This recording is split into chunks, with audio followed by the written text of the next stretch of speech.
So I'm on here, what's the name of this ship? Originally, the name of this boat was the Fish Tug Hustler. Fish Tug Hustler. And what are you going to call it now? Well, it's been Carry A, K-A-R-I. And this is Darrin. And your name, sir? Alvin. Alvin. You know, of course, you know I take these and upload the video. Yeah. To YouTube. Mm-hmm. Okay. So I last saw you probably a month ago. Yeah. Boy, you've got a lot done since the last time I was up here. And what stage are you in right now? Well, I'm about this far from getting this boat done. I'm not really concerned about the cosmetics of it right now, even though it's been transformed quite a bit from what it was set here since '99, of course, and there was water coming in here. I mean, but this boat, the hull is immaculate. I mean, for hulls on a boat this old, but it's got a double hull on it, and the inside of this boat is not very rusty. You know, it's solid. So. And this was built in what year? 1938. And that was in Wisconsin, right? Yeah, it was built by the Berger Boat Company. And this type of boat, which is called a Berger, is along similar lines of sailboats. And it cuts through the sea.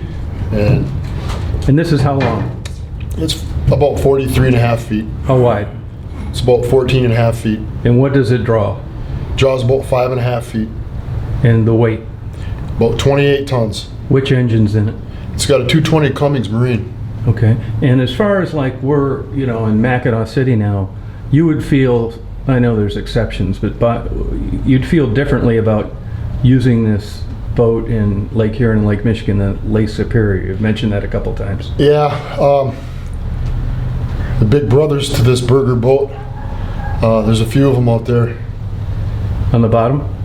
No, they're just the same hull, the same boat, except they're longer and a little bit wider, you know, about 10, 15 feet longer, you know what I mean? Yeah. Those are the boats that you want to use if you're going to go in Lake Superior. But this boat will handle it, but I mean, you know, there's been times when I've been out there in little boats and you can see the sea coming up from flat calm to 20-foot seas, and they come, you know, they're quick. It's worse than the ocean as far as I'm concerned.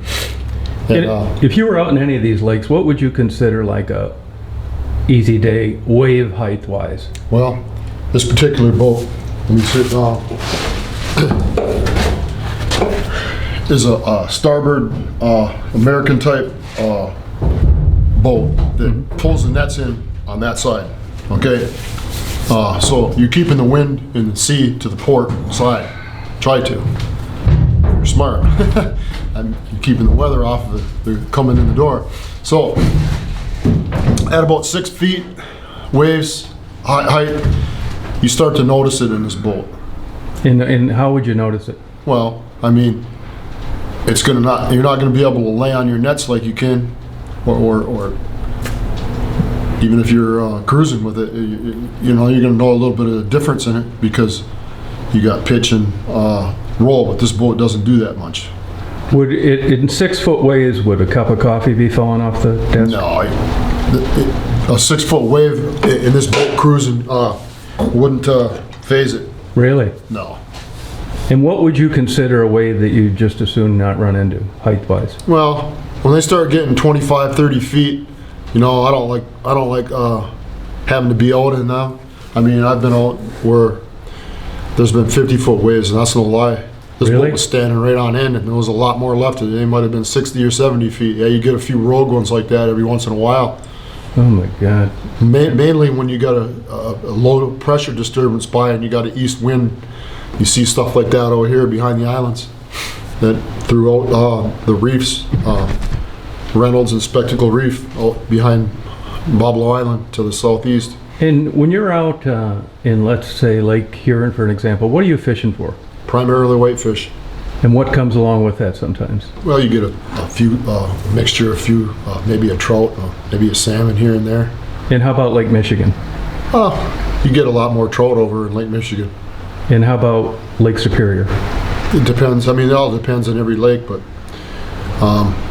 you get a mixture in Lake Superior, but the fish are consolidated in their zones, we'll say, and you know, it depends primarily on the thermocline and the currents and stuff.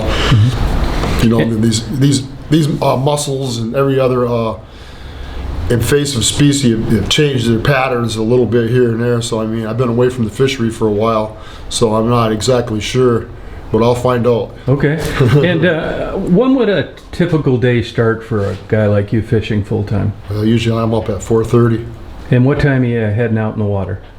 About 6 o'clock, And- 6:30 most. And setting nets, right? No, we're leaving the dock. Leaving the dock. So just as an average, by the time you left the dock and got to where you were gonna place your nets? Well, where the nets are or placing, from here about, it could be anywhere from an hour to 2 hours. And, Mostly 2-hour runs though. And how many nets would you set? Well, usually I kept 80 to 100 nets out in the lake. And how are those marked?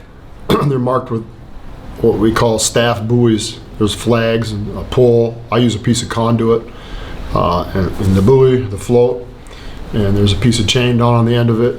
It's attached to the line. And how big are those nets?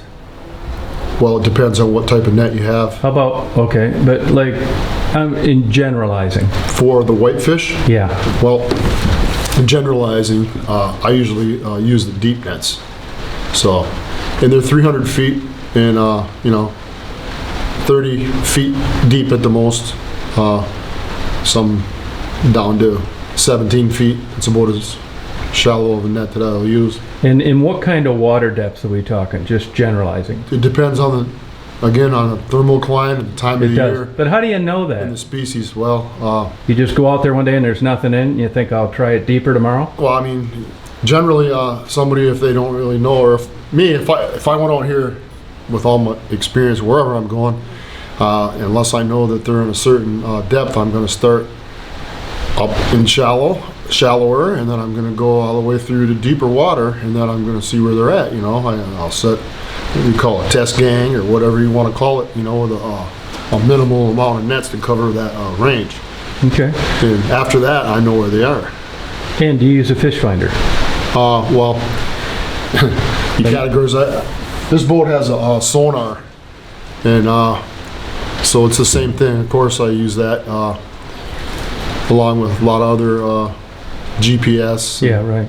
So are you marking your nets with a GPS? Yeah. Okay. And just in what would be the minimum distance between the dock and where the first net would be? Generalizing.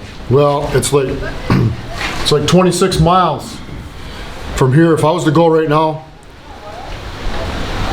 that'd be about the farthest point from here, about 26 miles, nautical miles, not a regular mile. And so I go out here and I cut through the false cut, or I go through the cut at Mackinac Island this time of year, and I'd fish in northern Lake Huron, and the closest probably maybe 11 or 12 miles. And the longest, 26? Probably about 26 at about the longest. So from the beginning in the morning, you leave, you set your nets. What time you heading back?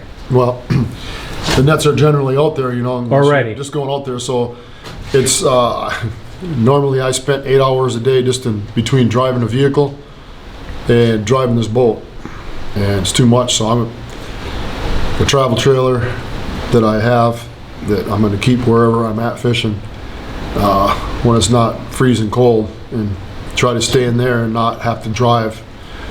Just an average, as you're being a fisherman over the years, what would be a bad day be considered after you checked all the nets, poundage wise? Well, a bad day is when your gear's tore up. And all the fish got out or something like that? Well, you're still going to get some, but your gear, this is a gill net tug, and currents and different things that are in the water, the bottom and everything could affect what happens to your nets. But You ever come back with nothing? no. Okay. So a bad day would be what, 500 pounds, 1,000 what? I mean, it just depends on where you're at. How about this, the best day you've ever had? The most I ever caught out of the shortest amount of net out of here, I had 24 brand new 0.15 millimeters, which we call super fine, 50 meshes deep. And I had 20 some thousand pounds, a little over 20,000 pounds. And Wow. And those were primarily? they were all whitefish except for maybe 300-400 pounds of trout. So after you're set up like this, you get a big mother load of whitefish. What do you do with them? Throw them on ice? Well, depends on what time of year. And that particular time of year, it was in the winter. So you don't carry much ice in the winter. In the summer, I like to carry between 1,000 and a ton of pounds and a ton of ice. What is that in? Like a big freezer? I have these things called insulated totes. And I'll keep it in that. And in the summer in that area, what are you looking at water temperature wise? Well, it depends on the depth. What depth? Yeah, but where you, let's say in general, where these fish swam into the net? Well, you're looking for the thermocline, and I'm not gonna go into the. We call it targeting. That's into the exact targeting from the where the thermocline is to the temperature. Okay. But, you're somewhere in the 57 to 62 degree range. Oh, okay. All right. Now, does that change much year round? Oh yeah, it changes every day. I mean, depending on the current. I mean, and that thermocline can move around, up and down. That's, I mean, it's been a long time, but that's usually where the most microplankton and everything's were in that area close. Yeah. And then you have the whole food chain feeding in those areas where there's schools. Oh, okay. So it's the same thing as the ocean, Yeah, now in these nets, do you ever get see a sunfish or a bluegill or a carp or catfish? If you're on the beach this time of year, you might catch, I don't ever remember a sunfish in my nets, but you might catch a carp, or a catfish here and there. Yeah, all right. And of course you fish year round, right? Yeah. Other than during spawning season. Right. Which, we talked about the other day, and it seemed pretty short to me. Yeah, it closes at noon on the 6th of November and it opens back up on the 9th. And that's the 29th. And that's enough time. That's scientific work. Well, they're done. Those fish do their thing, we'll say, within about a week. They're, in certain areas, and it depends on where you're at or where they spawn, because it fluctuates from these currents and temperatures, for around this area, they might be spawned out by the 20th of November or the 25th. And then in other places, they might not be spawned out until a month later, up in Lake Superior, and then even different parts of Lake Huron and Lake Michigan. And we talked the other day, and you said that you've seen whitefish spawn before where it's actually noisy, where they're splashing around the water. Oh yeah, I've seen them where they're heads and tails slapping around on the beach, you know what I mean? Wow. All types of different species like that. If you took a guy like me that knows nothing about fishing, and to get up to speed to where I wouldn't be a liability on a boat like this, how long does that take? Well, I could tell if you'd make it after a short period, and then you'd just be around for a day to observe what's going on, and you'd probably have a pretty good idea. Anybody with any common sense would have a pretty good idea how this boat operates and what it does and how it does it. Have you crossed paths with a lot of people over the years that just didn't make it? It's a rare elite few that can make it on a boat like this. Oh, really? Yeah. Okay, I better skip it then. Excuse me? I'd rather be a paying passenger so I don't need to suffer the fate of getting canned. You probably one of the types that probably could make it, it's thank you. Determination, in if you like the sea or not. Yeah, I like it a little. I don't think I could do it though, honestly. And speaking of that, do people, or do you get seasick, or you just? I've never been seasick in my life. Yeah, it's funny. I know guys flying planes that never got vertigo. Right. Alvin, has he went out there with you much? Has he been on any? We've never fished together in the same boat. Okay. Alvin, you get seasick when you're out there? No. No? No, I just got to get used to it after a while. You do get used to it. No Dramamine or anything, huh? No, I know one guy that I brought on rolls. On a fishing tug, not this one, and he was extremely sick for 3 days in a row, so I took a day off. We were out in 50, 60 I think I get sick. Knot seas with probably 30-foot seas, and they were rolling hard out here in Lake Huron. Wow. Now, when you're out there, do you run into other fishermen much, or is there just not that there's many of them? not very many fishermen anymore as far as what I do as commercial fishermen. You might see sportsmen or sailboats. And this, I see this is what, insulated? Is that because it's hot? Oh, that's insulated. That's the exhaust tube. Yeah. Okay. So you got some outside paint on, and what is it you've been doing here since I saw you last? Well, See the engines down there?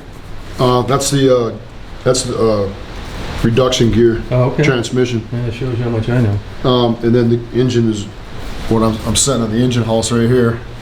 And you do all your own work, pretty much? I've done everything on this except very little. Alvin's helped me 3 times now, I think, since I started working on this. But I Okay. mean, before that, I mean, pretty much I've done everything on this boat. And what's that gray thing over there? Just Excuse painted? me. Right behind you? Anything- Looks like 2 wheels, kind of. You mean up in Yeah, the front? It's yeah. all cluttered up with everything around it. Yeah, what is That is a 36-inch Crosley net puller. Oh, okay, good. So is this all hydraulic stuff in the net? Yeah, it's hydraulics. Gotcha. So your next big hump to get over with getting this ready, what concerns you the most about getting it in the water soon? Well, there's really nothing my concern now. The engine's free. So you spun it around by hand? I spun it around by hand earlier. 2 revelations. I put a pipe wrench on the front of the behind one pulley, and I didn't even put any pressure on it. Alvin witnessed it. It just Is that spun right, free. huh? Now I'm assuming that was winterized properly, right? Well, it's been sitting here since '99, and it's all enclosed, and then the engine house and the hatches and everything were closed down, so Wow. it was pretty well covered. And I've seen diesel engines that sit out in the weather for 50 years and start up with the same fuel that's in them and everything. Really? Amazing, amazing. That is amazing. Of course, it is a good lubricant compared to gas. Yes, and this particular engine, it only has 1,818 hours on it, and you know, for a marine diesel like this, it's just barely broken in. Yeah. Now, how many of these just like these do you think are still being used? Geez, I think I could probably count them on my hand. Really? My hands. Maybe I might have to use my toes, but I'm talking tribal fishermen in around here. The only other gill netter I know that's in Lake Huron, south of here, is a guy named Al LeBlanc. And I know a guy just north of here, over in St. Ignace, Jamie Massey, as far as gill net tugs. And then there's this one. Okay. That's it for, I don't know, for quite a radius that I know of. Yeah. Now, it's tribal fishermen. I mean, obviously I know about that, but are there non-native commercial fishermen in the Great Lakes? Yes. Most of them are south of the 45th parallel. They were kind of forced to move after those court proceedings that went on over our treaty rights Oh, okay. to fish. All right. And, you know, they still permit quite a few state fishermen. They do. Like lots of them, or like hundreds? No, I'd say between they're primarily trap netters. Some of them have permits to fish a lake chub, I believe, and a gill net tug like this. Okay. I know that this fisheries right over here, it's called Big Stone Bay Fisheries, and the guy that owns that, he started off, I remember I sold fish to him a long time. He's an alright guy. He's got other businesses going, but he purchased a boat similar to this, and it's a nice boat. I think it was a 50-something foot boat. I can't remember if it was a burger boat like this. It might have been. And he bought it for his stepson, I believe, and got the license to go. Okay. Now you mentioned gill net. A gill net trips them up by their gills as they're swimming through it, right? Well, depends on the fish. A whitefish has like little hinges and flaps on their lips, and they'll get caught by that and their gills. Is that right? And why would a gill net be any different than just a big net where you're scooping them all up and they're not caught by anything? Like you see on like shows you know, on you have TV. trawlers. Yeah, trawlers. But I mean, we should be able to do that, but they told us that they didn't want us to do that, you know? this boat could be easily transitioned into a trawler if I wanted it to be, but I'd rather keep gill netting. Gill nets are smaller and they're easier to pull and move, and that's what our people used. Okay. You know, And those gill nets are made out of what? they're made out of polypropylene rope, top and bottom, floats, and either leads or a synthetic lead core, which has a lead center to it, Okay. and then there's mesh in it. Okay, so you like go on a catalog and you order them, or do people make them around here, or what? Well, people make them. There's places that around the world that'll make them at companies, companies, and I've made a lot of my own.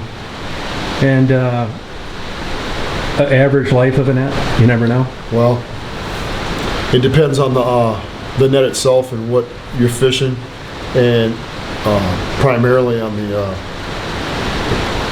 millimeter of it. The finer the mesh that you're using, the shorter the lifespan is on it, because they rip easier. And then even on the ones that I use when I'm fishing them every day, you know, after a month of using them, I'm going to set them aside and put new ones in. That's usually what I do, you know, and I take the ones that I used and I tore up some, and I'll go set them where the trout are, you know. I'll finish them off on the trout, and then I'll gut the middle out and replace them. And you can do that probably depending on how you fish them and what bottom you're fishing on. If you're fishing on a good bottom, you get maybe 4 or 5 times out of doing that before you got to replace the lead line, and it'll get frayed. Okay. You know? Yeah. Now I've had a couple people ask me from the last time I talked to you, like as far as funding, they want to make a donation or something. I'd be glad to set that up. I got a guy that's already interested. I talked to you about before, but I mean, funding a guy like you would need, because I don't think there's any money out there for that. I mean, you have the right to fish, and you have different rules, and it's kind of allows you to do so. But as far as getting this thing in the water and typical expenses, I mean, I think if somebody wanted to send you money, minus anything that's been set up thus far, do you have any ideas on that? Is there an address they could send you something to? Do you have an email?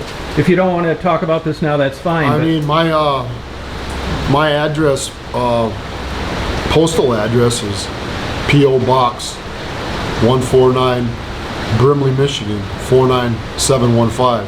Brimley? Brimley, and I have an email address.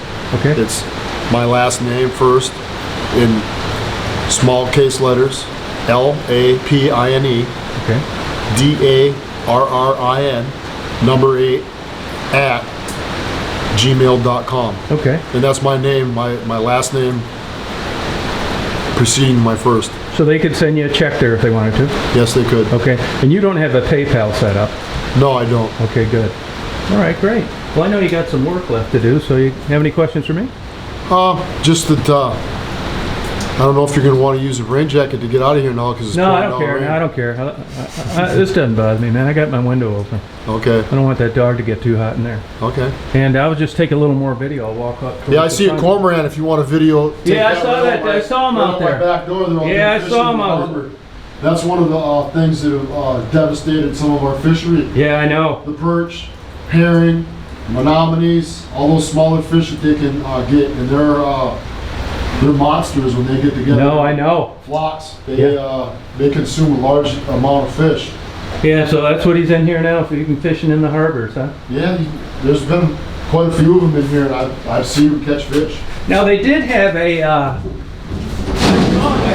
thought they had a season on them for a while, Well, or they were gonna, or I'm something not like sure that. if they got a season on them or not, but I know this: that they should have never been protected in the state of Michigan. The Department of Natural Resources should have done something about it a long time ago. Really, Because these islands around here, they call them Lushino Islands. I fished this chain of islands all the way to Detour, you know, Yeah. since I was a kid, and all these lakes and all these places, and they turn these islands into, it looks like something that happened after a nuclear war. No fish.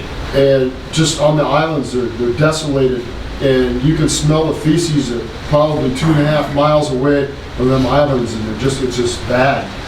And Where they hang out and lay eggs? yeah, they hang out, they take over all these islands over here in the summertime. What reason would there be why they didn't want these things hunted? I mean, I don't understand what purpose they serve. I have no idea. I know they had to come from Asia. They use them over in Asia. And Yeah, these for little fishing. dugouts, they Yeah, tie a string on their neck and let them go over and come up with a fish so they can't swallow it. Yeah, no, I see them all over the place. I see them down around Taos a lot, you know? Hey, how did this get, this was last in the water where, here? Yes. So what pulls this big heavy thing out of the water? Shepherd's Marine has been on the pier here, you know, all that time. Yeah, They have a hoist that uses two great big nylon belts. oh, okay. It's hydraulics all the way with four wheels and on the lift. Yeah, so no Yeah. big deal. No, and what they do is they have another a trailer that's all hydraulic that they can back right up underneath this boat right here. And it's been moved a couple times. And they bring that over to the slip over there. And then they fasten the belts on, you know, for the hoist and just hoist it up and put it back in.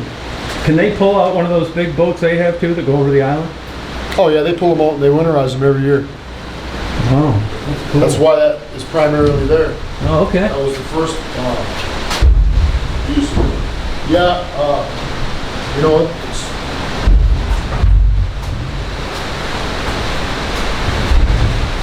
And I think you said, pretty clean up front. yeah, it looks good.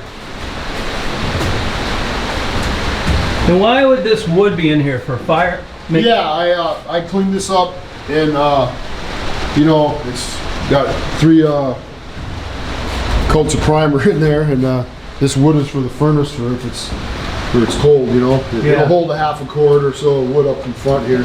Hey, you know another thing I thought too, I'm glad you brought that up. I don't know why I thought of it, but of course you need parts and all those kind of things, Well, right? you know, yeah, Because here's my question. There's guys I know that own businesses. I've already talked to you about one guy, and it would be easier for him to write a check to where you have an account.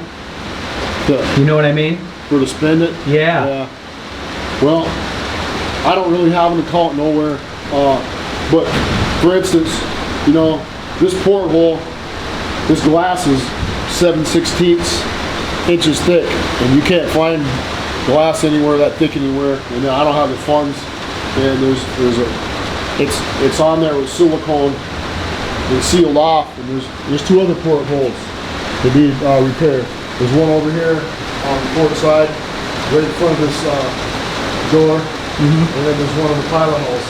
And I replaced these 2 portholes here, and I put Plexiglass? 3/8 plastic in it. I had a sheet of that, and I can't find any of that anywhere anymore.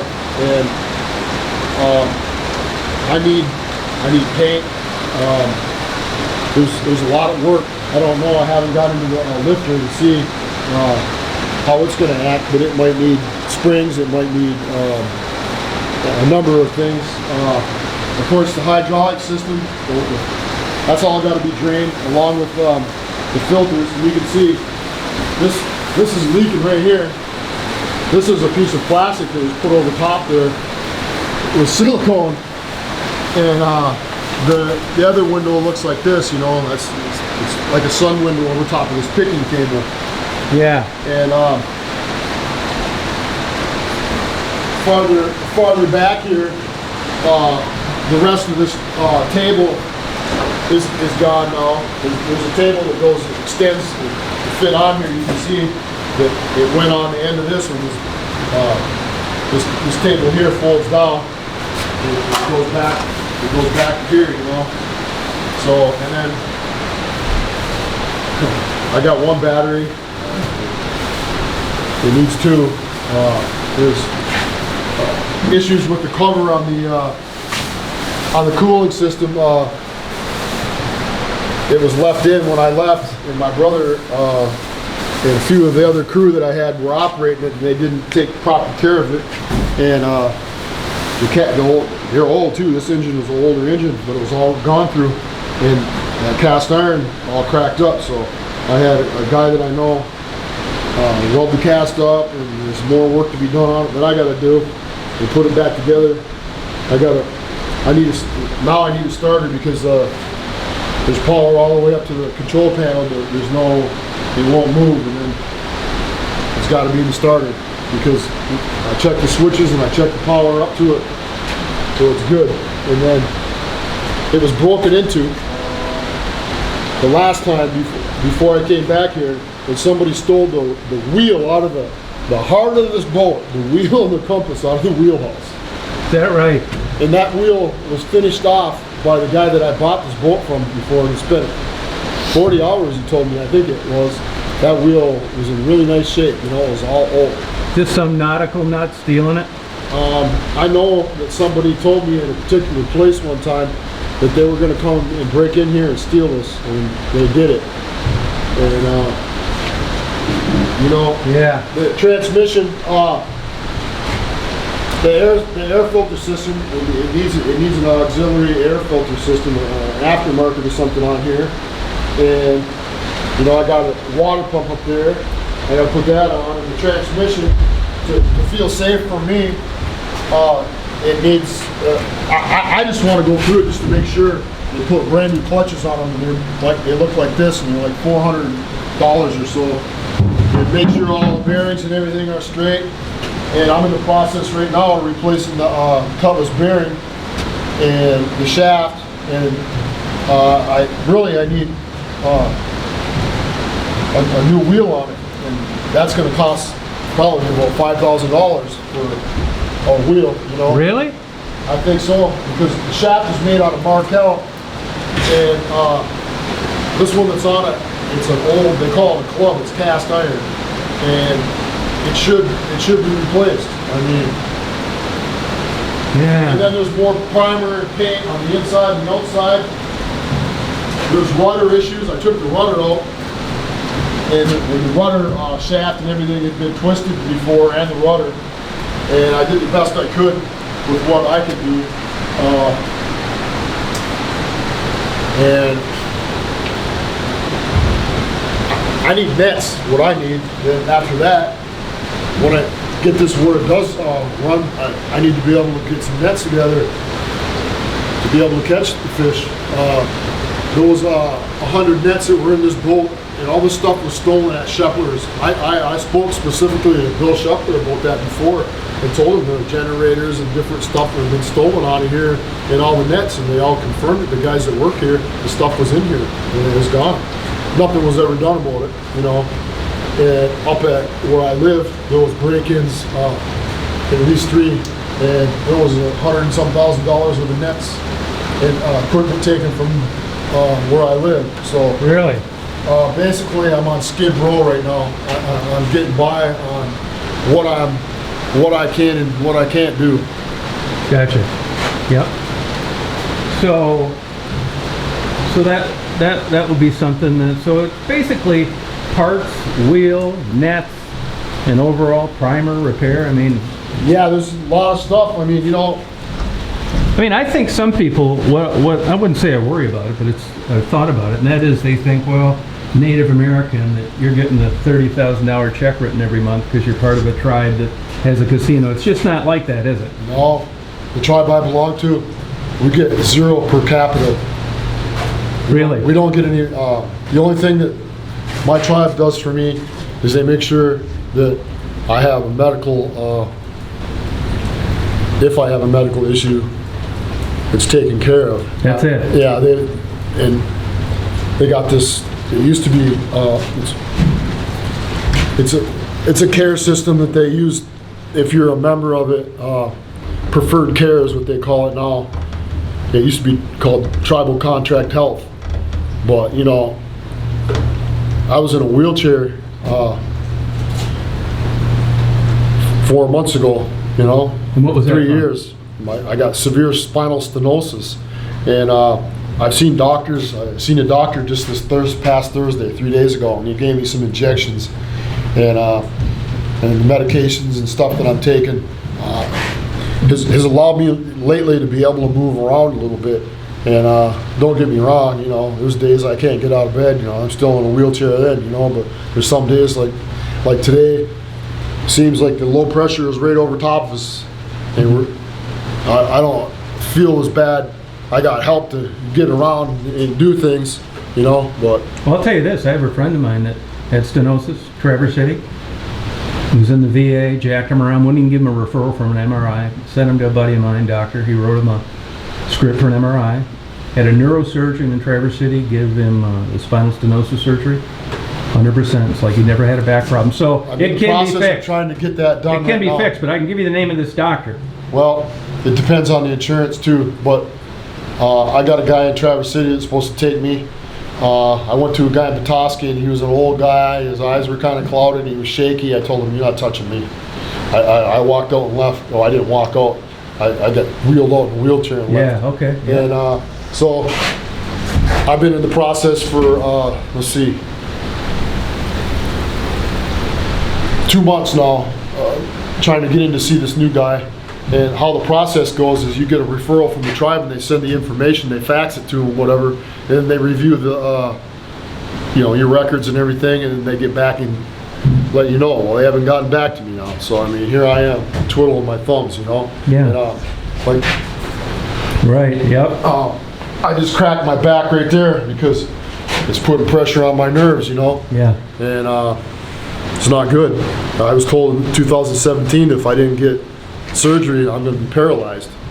And I say it's only because everything that I told you that I'm doing, and the good Lord has helped me get up and move around to be able to get this stuff back to life and try to get back on with my life and make my life that I can have a quality there.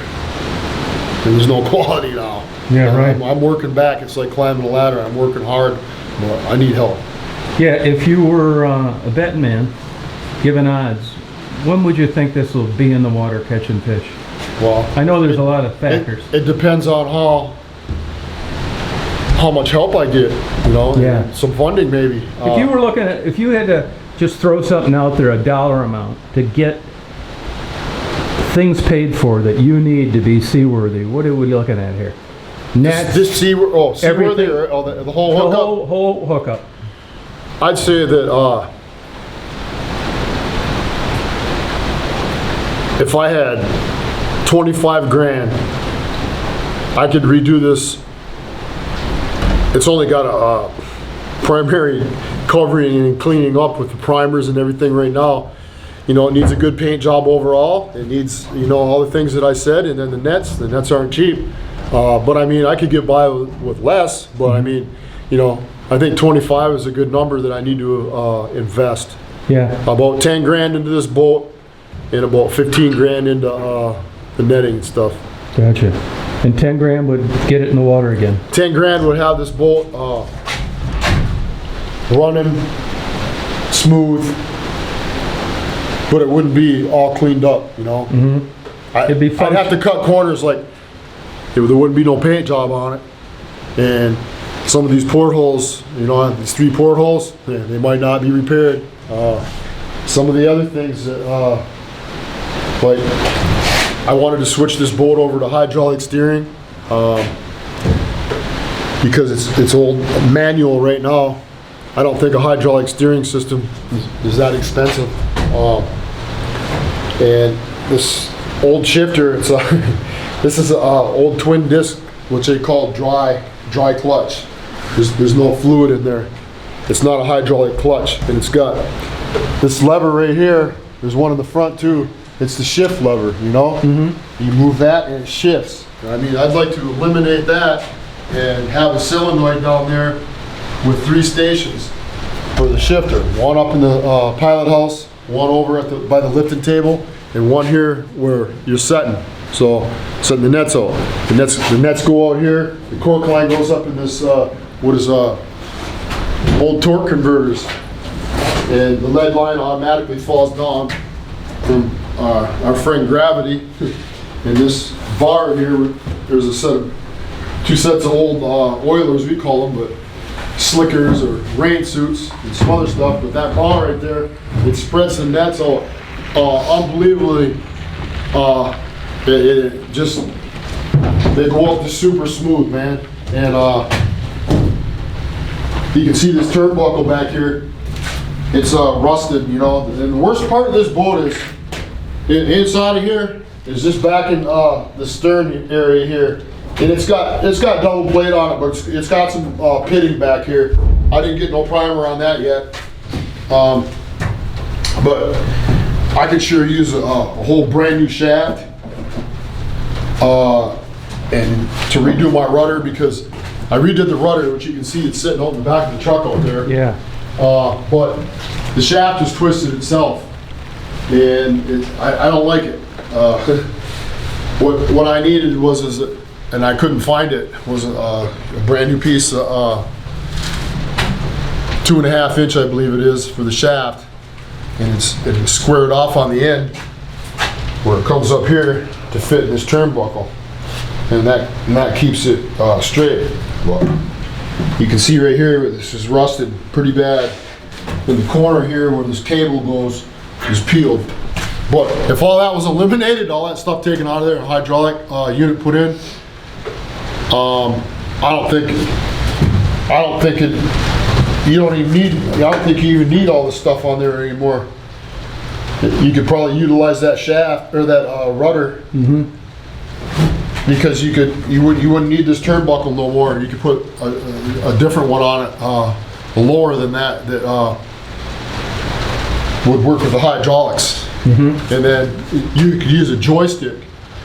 Being that my wheel was stolen out of there, you know, you could have a joystick. That's what a lot of these bigger boats in the ocean, they have a joystick, hydraulic joystick instead of a steering wheel. So, What'd they do? Just torque that off? Did they wreck anything torquing it off there? well, I mean, you can see up here, like I said, I was gone. My brother and this old crew of mine run this boat for a year when I wasn't around, or I don't know how long, some months anyways.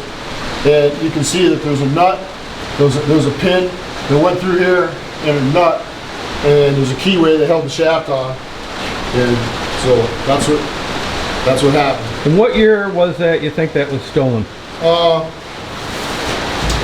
Well, 3 or 4 years ago, I think. I remember this person mentioning that they were going to steal it out of here, and they did it. Any markings on that would make it identifiable? No. Okay. They tried to steal they also tried to steal the wheel that's up here where you lift. There's water running here because these doors are open. I have to shut this door here.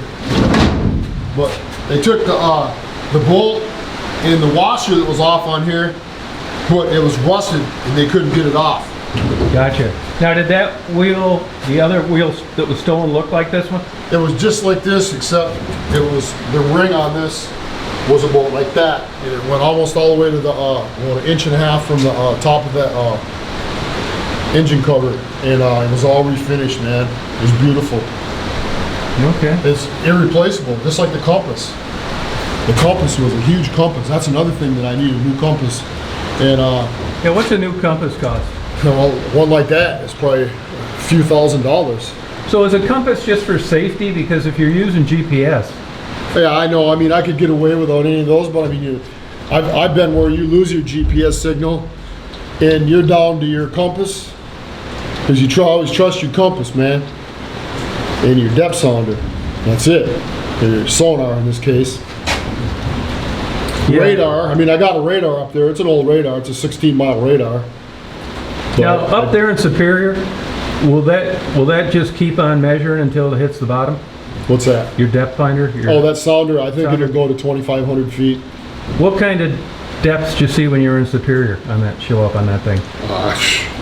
I know there's places on the charts that I think are maybe 16,000 feet, or Yeah, I know it's crazy deep. Yeah. some crazy drop-offs. Yeah. I mean, I've never been out to them. Yeah, there's no fish down there, are there? Oh, I wouldn't think so. Yeah, I wouldn't either. I fished lake chubs, and the deepest I've ever fished them was like maybe 400 feet. Yeah. Wow, interesting. Well, I thank you for the information, man. I appreciate it. Yeah. I'm going to upload this, probably be up tomorrow, and like I said, I already got one guy very interested. I'm just trying to figure out A to B. He's been having a little crisis down there, I told you, with Yeah. glue and that kind of thing. So I appreciate you taking your time and giving me this info. Thank you. You're welcome.